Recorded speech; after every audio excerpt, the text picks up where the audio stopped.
Israel बम पर बम गिरा रहा है तो ईरान ने इजराइल पर हाइपरसोनिक मिसाइल दागना शुरू कर दिया है। लेकिन इजराइल से पिटते ईरान ने आगे का क्या खौफनाक प्लान बनाया है? क्या ईरान परमाणु हमले की तैयारी कर रहा है? आज आपको यह सब बताऊंगा। लेकिन यह भी देखिए कि इजराइल ईरान की भीषण जंग के बीच दुनिया की नजरें डोनाल्ड ट्रंप पर हैं, क्योंकि ट्रंप मन बना चुके हैं कि वो ईरान में घुस जाएंगे। लेकिन ट्रंप के सामने पुतिन और जिनपिंग आकर खड़े हो गए। रूस और चीन ने ट्रंप को चेतावनी दे दी कि अगर अमेरिका इस युद्ध में कूदा तो फिर कुछ ऐसा हो जाएगा जो ट्रंप संभाल नहीं पाएंगे। लेकिन ट्रंप सुनते किसकी? उन्हें तो लग रहा है कि ईरान का खेल इजराइल खत्म कर रहा है तो बचा कुचा काम ट्रंप धमकी देकर पूरा कर देंगे। अगर अमेरिका के बिना कूदे ट्रंप की धमकी से डरकर ईरान ने सरेंडर कर दिया तो इस जंग का पूरा क्रेडिट ट्रंप लूट लेंगे। लेकिन ट्रंप के सारे अरमानों पर एक तो इजराइल पर आई एक रिपोर्ट ने पानी फेर दिया, जिससे सवाल उठ रहे हैं कि क्या इजराइल के पास मिसाइलें खत्म हो रही हैं। इसके बारे में हम आपको आगे बताएंगे। लेकिन ट्रंप के लिए दूसरी बड़ी मुसीबत यह है कि बर्बादी की कगार पर खड़ा ईरान सिर्फ ट्रंप की धमकियां सुनकर सरेंडर करने के लिए तैयार नहीं है। भाई खamenei ने बेइज्जती कर दी ट्रंप की। आप देखिए कि किस तरह के हालात बन गए कि ट्रंप ने ईरान को लास्ट वार्निंग दे दी कि बिना शर्त सरेंडर करो। ईरान अड़ा हुआ है, खamenei कह रहे हैं कि कभी सरेंडर नहीं करेंगे। बस ये तो ट्रंप की हालत है। ये चलते हैं दुनिया भर में फूफा बन के घूम रहे हैं कि भाई हम जो है ये करते हैं वो करते हैं। ट्रंप ने इशारा कर दिया कि अब अमेरिका इस जंग में कूद जाएगा। ईरान कह रहा है कि अगर अमेरिका आया तो और बुरा अंजाम होगा। इजराइल ने कह दिया कि खamenei के खात्मे से ही युद्ध का खात्मा होगा। खamenei कह रहे हैं कि इजराइल को उसके लिए सजा मिलेगी। इजराइल ने 50 फाइटर जेट से ईरान में घुसकर जबरदस्त तबाही मचाई तो ईरान ने भी नए नए हथियार निकाल लिए, हाइपरसोनिक मिसाइल चलाने लगा। ईरान के लिए करो या मरो वाली स्थिति है। लेकिन इजराइल अकेले कितने दिन तक युद्ध लड़ पाएगा, यह सवाल भी है, क्योंकि अमेरिका को इस जंग में कूदना ही पड़ेगा। और वजह क्या है वो आगे बताऊंगा। आप ये देखिए कि कल ही ट्रंप ने ईरान को धमकी दी कि सरेंडर कर दो, अनकंडीशनल सरेंडर, इतना बड़ा बड़ा लिखा। कल ही ईरान ने इजराइल पर सबसे बड़ा अटैक कर दिया। ये हैसियत बना के छोड़ दी ट्रंप की ईरान। ट्रंप धमकी दे रहे, ईरान ने इजराइल पर एक साथ 25 बैलिस्टिक मिसाइलें दागी। ईरान यहीं तक नहीं रुका। आज सुबह ईरान ने अपनी फतह मिसाइल निकाली। फतह मिसाइल ईरान की हाइपरसोनिक मिसाइल है। ईरान ने इस जंग में पहली बार फतह मिसाइल इजराइल पर दागी। ईरान ने दावा किया कि फतह मिसाइलों ने इजराइल के एयर डिफेंस सिस्टम को भेद दिया और इजराइल के ठिकानों को निशाना बनाया। फतह मिसाइल को ईरान ने खास तौर से इजराइल पर अटैक के लिए डेवलप किया था। यह मिसाइल आवाज की गति से 13 गुना ज्यादा रफ्तार से उड़ती। साल 2023 में पहली बार ईरान ने अपनी फतह मिसाइल के बारे में दुनिया को बताया था। तब ईरान ने दावा किया था कि यह मिसाइल इजराइल की राजधानी तेल अवीव तक सिर्फ 400 सेकंड में पहुंच जाएगी। ईरान का दावा है कि उसके पास 3000 से ज्यादा फतह मिसाइलों की खेप मौजूद है। ईरान ने हाइपरसोनिक मिसाइल चला तो दी और इजराइल का गुस्सा भी बढ़ गया। इजराइल ने 50 फाइटर जेट्स उड़ा दिए, जब मार के आप ईरान के 40 ठिकाने उड़ा दिए उसने। मतलब इधर से ये मिसाइल मार रहा है, उधर से इजराइल फोड़ रहा है। गजब ही चल गया है भाई। इजराइल ने ईरान के उस मिसाइल बेस को ही उड़ा दिया जहां से ईरान मिसाइल लॉन्च कर रहा था। उसने कहा मिसाइल रखे हो, जहां से मार रहे हो वहीं मार देता हूं। इजरायली सेना ने ईरान के मिसाइल बेस पर हमले का थर्मल वीडियो भी जारी किया, जिसमें अटैक होता दिख रहा है। ये देखिए, इजराइल ने तेहरान पर भी एक और तगड़ा हमला किया। तेहरान के आसपास के परमाणु ठिकाने इजराइल ने फोड़ दिए, ये तक कहा जा रहा है। ये जो वीडियो आप देख रहे हैं, ये इजराइल के उन्हीं हमलों में से एक बताया जा रहा है। ईरान की राजधानी तेहरान को इजराइल ने धुआं धुआं करके छोड़ दिया। तेहरान के आसमान में विस्फोट होते दिख रहे हैं। इस पर ईरान का भी दावा है कि उसने इजराइल के अटैक को नाकाम कर दिया है। आज इजराइल ने तेहरान में ईरान सरकार के इंटरनल सिक्योरिटी हेडक्वार्टर को भी टारगेट किया, जिसे इजराइल एयरफोर्स के लड़ाकू विमानों ने तबाह कर दिया। इजराइल ने दावा किया है कि इंटरनल सिक्योरिटी हेडक्वार्टर ही ईरानी तानाशाह खamenei का मुख्य हथियार था, जिसे इजराइल ने आज उड़ा दिया, खत्म कर दिया। तस्वीर देखिए। लेकिन यह सब तो अभी ट्रेलर है, यानी सिर्फ पटाखे ही फूट रहे हैं। असली युद्ध तो कहा जा रहा है कि अभी शुरू होना है, और यह असली युद्ध तब शुरू होगा जब इसमें अमेरिका घुसेगा। क्योंकि यह बात क्लियर कट दिख रही है कि जब तक अमेरिका नहीं घुसेगा तब तक ईरान सरेंडर करेगा नहीं। कल ही ट्रंप ईरान के सुप्रीम लीडर अयतुल्ला खamenei को धमकी दे रहे थे, लेकिन खamenei ने आज अपने देश को संबोधित किया, जिसमें इजराइल को भी धमकी दी और अमेरिका को भी इस जंग से दूर रहने की वार्निंग दे दी कि दूर रहो। खamenei ने इजराइल पर कहा कि इजराइल ने ईरान पर हमला करके बहुत बड़ी गलती की और इजराइल को उसके किए की सजा मिलेगी। खamenei ने अमेरिका से कह दिया कि ईरान कभी सरेंडर नहीं करेगा और अगर अमेरिका इस जंग में कूदा तो ऐसा अंजाम होगा जिसकी भरपाई अमेरिका भी नहीं कर पाएगा। यानी खामनेई भी मरने मारने के मूड में है पूरा। इसी से पता चल रहा है कि असली युद्ध तो अब शुरू हुआ है। खामनेई ईरान में किसी बंकर में छुपा है कहा जा रहा है और वहीं से भाषण रिकॉर्ड करके चलवा रहा है। खामनेई ऐसी धमकियां इसलिए दे रहा है क्योंकि ट्रंप और नेतन्याहू ने खामनेई के सामने कोई रास्ता नहीं छोड़ा। खामनेई को सत्ता छोड़नी होगी या फिर खामनेई की जान जाएगी। ट्रंप कल ही कह चुके हैं कि उन्हें पता है कि खामनेई कहां छुपा है।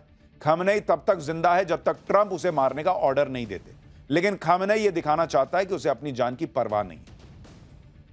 खामनेई को जब चाहे अमेरिका और इजरायल उड़ा देगा, यह बात खुद डोनाल्ड ट्रंप कह चुके हैं। यह बात भी सच है कि जब खामनेई के सारे राइट हैंड इजरायल ने 6 दिन में मार गिराए तो खामनेई को निपटाना कौन सी बड़ी बात है। खामनेई की लोकेशन के बारे में अमेरिका इजरायल को पता है। सिर्फ एक बम, एक मिसाइल गिराने की बात है। ईरान में इजरायल के पेजर बमों का खौफ ऑलरेडी चल रहा है। पेजर बम से भी खामनेई को निपटाया जा सकता है। कुछ और नई तकनीक भी हो सकती है।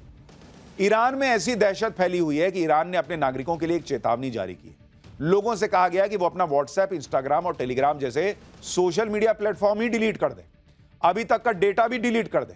ईरान का आरोप है कि इजरायल इन सोशल मीडिया प्लेटफॉर्म के जरिए ईरान के लोगों की जासूसी कर रहा है और ईरान के लोगों की जानकारी हासिल कर रहा है। रिपोर्ट में दावा किया गया है कि व्हाट्सएप, इंस्टाग्राम और टेलीग्राम जैसे सोशल मीडिया प्लेटफॉर्म यूजर्स का डेटा इकट्ठा कर रहा है इजरायल। लास्ट नोन लोकेशंस और कम्युनिकेशन कलेक्ट करके उन्हें इजरायल के साथ शेयर किया जा रहा है। ईरान ने अपने सिविल सर्वेंट्स और उनकी सिक्योरिटी टीम के लिए भी एडवाइजरी जारी की है।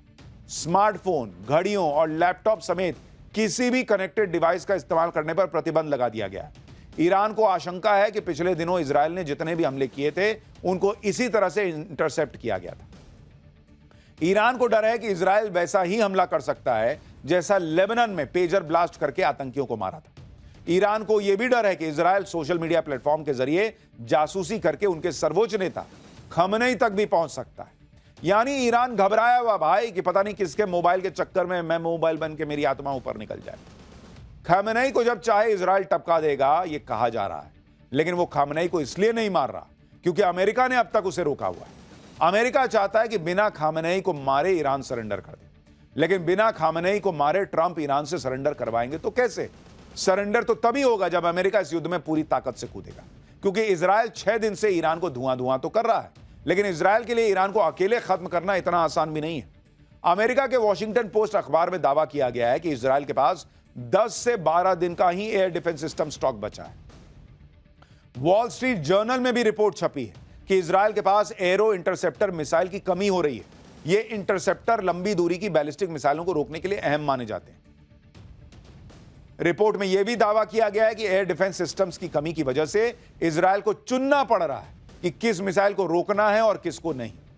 यानी इजरायल के लिए भी लड़ाई आसान नहीं रह गई भाई। वो इतने लंबे वक्त से एक तरफ हमास से लड़ रहा है और अब ईरान से ऑलमोस्ट फुल फ्लेजेड वॉर लड़ रहा है, तो हथियार तो खत्म होंगे ही। अब जितना ज्यादा युद्ध खिंचेगा उतनी ज्यादा ही इजरायल की परेशानी होगी, क्योंकि ईरान का क्या है, ईरान तो बर्बाद ही हो चुका है, लेकिन इजरायल को भी वो ज्यादा से ज्यादा नुकसान पहुंचाने में लगा है। इसलिए इजरायल चाहता है कि अमेरिका इस जंग में कूदे, जिससे युद्ध ज्यादा न खिंचे और जल्द से जल्द ईरान को सरेंडर करवाकर यह युद्ध जीता जा सके। यह बात भी मानी जा रही है कि ट्रंप नेतन्याहू से कन्विंस भी हैं और वो युद्ध में कूदने का पूरा मन बना चुके हैं। मंगलवार की रात को ट्रंप ने इसी पर एक मीटिंग भी की थी। अमेरिकी मीडिया में दावा किया जा रहा है कि ट्रंप ईरान के फोर्डो न्यूक्लियर सेंटर पर हमला करने पर भी सीरियसली विचार कर रहा है। अमेरिकी मीडिया के रिपोर्ट के मुताबिक अमेरिका ईरान के फोर्डो न्यूक्लियर सेंटर पर बंकर बस्टर बमों से हमला कर सकता है और इसके लिए अमेरिका के 4 B-52 बॉम्बर एयरक्राफ्ट हिंद महासागर के डिएगो गार्सिया बेस पर तैनात। अमेरिका और इजरायल दोनों ही ईरान के फोर्डो को उड़ाने के लिए बेताब है, क्योंकि दोनों को पता है कि अगर ईरान को परमाणु हथियार बनाने से रोकना है तो ईरान के फोर्डो न्यूक्लियर प्लांट को तबाह करना ही होगा। इसी प्लांट में ईरान परमाणु बम बनाने के लिए जरूरी यूरेनियम तैयार कर रहा है, लेकिन फोर्डो पर हमला करना इतना आसान काम नहीं है, क्योंकि ईरान का यह न्यूक्लियर प्लांट तेहरान से 95 किलोमीटर दूर पहाड़ों के बीच जमीन में 260 फीट नीचे बना हुआ है। अब ईरान में अगर टोटल तबाही लानी है तो इजरायल के साथ अमेरिका को उतरना ही होगा। अमेरिका इसकी तैयारी करके भी बैठा है, सिर्फ डोनाल्ड ट्रंप के ऑर्डर का इंतजार है, क्योंकि जो सैटेलाइट तस्वीरें आई हैं उससे तो पता चलता है कि अमेरिका की नेवी के जहाज ईरान को चारों तरफ से घेर चुके हैं। यूएस सेंट्रल कमांड एरिया में वॉरशिप्स की तैनाती लगातार बढ़ रही है। यूरोप में भी अमेरिका ने अपने प्लेन डिप्लॉय किए हैं। सैटेलाइट तस्वीरों को देखकर पता चलता है कि कम से कम एक combat ship, 4 mine countermeasure vessels और operation support ship US central command के एरिया में दिखाई दे रहे हैं। इन जहाजों की तैनाती इस बात का संकेत है कि वो पर्शिया की खाड़ी, हॉर्मुज और ओमान की खाड़ी की तरफ बढ़ रहा है, जो कि सेंट्रल कमांड का महत्वपूर्ण क्षेत्र है। सोमवार को ही दुनिया के सबसे बड़े वॉरशिप में से एक यूएसएस निमित्ज को दक्षिण चीन सागर से मध्य पूर्व की तरफ मोड़ा गया, जिसके बाद इस इलाके में अमेरिकी विमान वाहक शिप की संख्या अब बढ़कर 2 हो गई। एक रिपोर्ट के मुताबिक यूएस एयरफोर्स के दर्जनों रिफ्यूलिंग विमान यूरोप में तैनात किए गए। लेकिन ईरान भी अमेरिका को सीधी धमकी दे रहा है कि अगर अमेरिका इस जंग में कूदा तो फिर अमेरिका भी नहीं बचेगा, वो कह रहा है, क्योंकि अमेरिकी ठिकाने ईरान के टारगेट पर हैं। ईरान ने पहले से ही अमेरिकी सैन्य ठिकानों पर हमला करने की तैयारी कर रखी है। ईरान ने मिसाइल्स और हथियार तैयार किए हैं ताकि जरूरत पड़ने पर अमेरिका के खिलाफ हमला किया जा सके। रिपोर्ट्स के मुताबिक अगर अमेरिका ने ईरान पर अटैक किया तो ईरान मिडिल ईस्ट में अमेरिकी मिलिट्री ठिकानों पर स्ट्राइक कर सकता है। दावा है कि ईरान सबसे पहले इराक में मौजूद अमेरिकी फोर्सेस को टारगेट कर सकता है, इसके बाद दूसरे अरब देशों में मौजूद अमेरिकी बेस पर निशाना बना सकता है। रिपोर्ट तो यह भी कह रही है कि ईरान स्ट्रेट ऑफ हॉर्मुज में बारूदी सुरंगें बिछा सकता है ताकि अमेरिकी जहाजों को रास्ते में ही रोका जा सके। ईरान और क्या क्या कर सकता है, इसको लेकर ईरान की मीडिया में एक वीडियो तेजी से सर्कुलेट हो रहा है, जिसमें न्यूक्लियर बम की डमी को एक हाथ सहलाता हुआ दिख रहा है। यह तस्वीर देखिए और इसमें कैप्शन में लिखा है मे बी, जिसको लेकर कहा जा रहा है कि ईरान युद्ध में परमाणु बम का इस्तेमाल कर सकता है। लोग तो यह भी कयास लगा रहे हैं कि ईरान पहले ही न्यूक्लियर बम बना चुका है और वो न्यूक्लियर बम भी फोड़ सकता है। यानी तरह तरह की अटकलें जो हैं वो चल रही हैं। ईरान से अभी तक तो सिर्फ इजराइल ही लड़ रहा है और वो भी अकेले अपने दम पर। अमेरिका कब इजराइल के साथ इस युद्ध में कूदेगा ये सिर्फ डोनाल्ड ट्रंप जानते हैं। डोनाल्ड ट्रंप के लिए भी यह आसान नहीं है कि वो युद्ध में कूदने का फैसला तुरंत कर लें, क्योंकि एक तो ट्रंप खुद ये कहते रहे कि भाई मैं तो जंग रुकवाने आया हूं, अमेरिका को दूसरों की जंग में नहीं पड़ना चाहिए। दूसरी बात यह है कि ट्रंप के अपने सपोर्टर्स के बीच कई लोग ऐसे हैं जो नहीं चाहते कि ईरान के साथ अमेरिका डायरेक्ट वॉर में जाए। अमेरिका में एक सर्वे में पता चला है कि ज्यादातर अमेरिकी नहीं चाहते कि अमेरिका जंग में शामिल हो। करीब 60% लोगों ने कहा है कि अमेरिका को इजराइल ईरान जंग से दूर रहना चाहिए।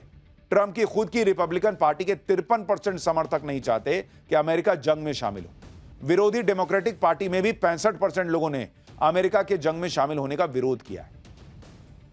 ट्रंप भी कई बार कसम खा चुके हैं कि वो अमेरिका को मिडिल ईस्ट के युद्ध में नहीं फंसाएंगे, लेकिन अब ट्रंप खुद फंसे हुए हैं। आज जब उनसे पूछा गया कि क्या वो ईरान पर अटैक करेंगे तो सुनिए उन्होंने क्या जवाब दिया।